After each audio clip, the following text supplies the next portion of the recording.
It will be mine. Oh yes, it will be mine. My name is Wayne Campbell. I live in Aurora, Illinois, which is a suburb of Chicago. Excellent. And when you're touring and not making money touring, you're not making any money. So you can't have a house, so you've got to pay your rent, your bills. It's the worst thing, is just to not make any money and go home with nothing in your pocket.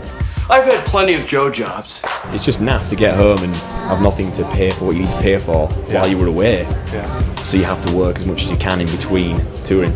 Nothing I'd call a career. So you get any job you can. The other problem you have is you have to quit so many jobs that nobody wants to hire you. It's like you go for an interview and they'll just say, oh yeah, I see you've quit like 10 jobs in the past 3 years. Okay, I still live with my parents, which I admit is both bogus and sad. Why is this? Oh, well, I'm in a band, I go on tour quite a lot. So you're going to go away within a month then?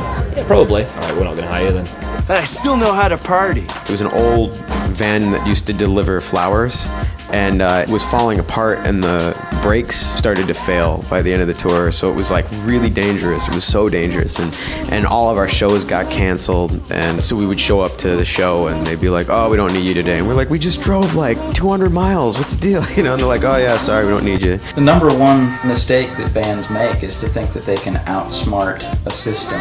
Well, that's where I see things just a little differently. Pay all of these people to facilitate different aspects of our career. Contract or no, I will not bow to any sponsor. Somehow we can outsmart the pure mathematics of that and keep our heads above water. Sorry you feel that way, but basically it's the nature of the beast. And that system exists to support itself. It doesn't exist to support the bands. So that's the biggest sort of business mistake that bands can make, is to think that they can just sort of jump into this system and somehow avoid what appears to be pure mathematics. Maybe I'm wrong on this one, but for me, the beast doesn't include selling out.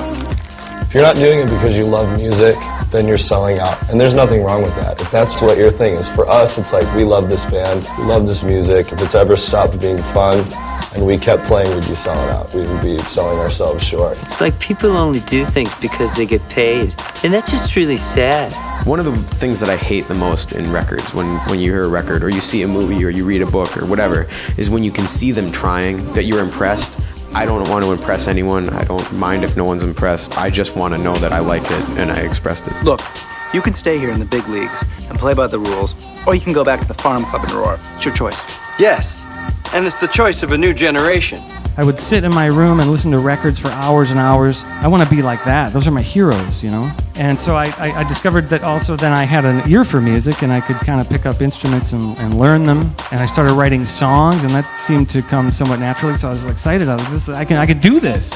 Much to my surprise and disappointment, that does not make you happy. Instead, when Jesus came into my life, he put everything into perspective, and I saw for the first time what music really is. Yes, it's for our enjoyment, but is intended to be an expression of His glory, of His glory. You are tuned in to God's Property Radio. Here are your hosts, Sam and Dan.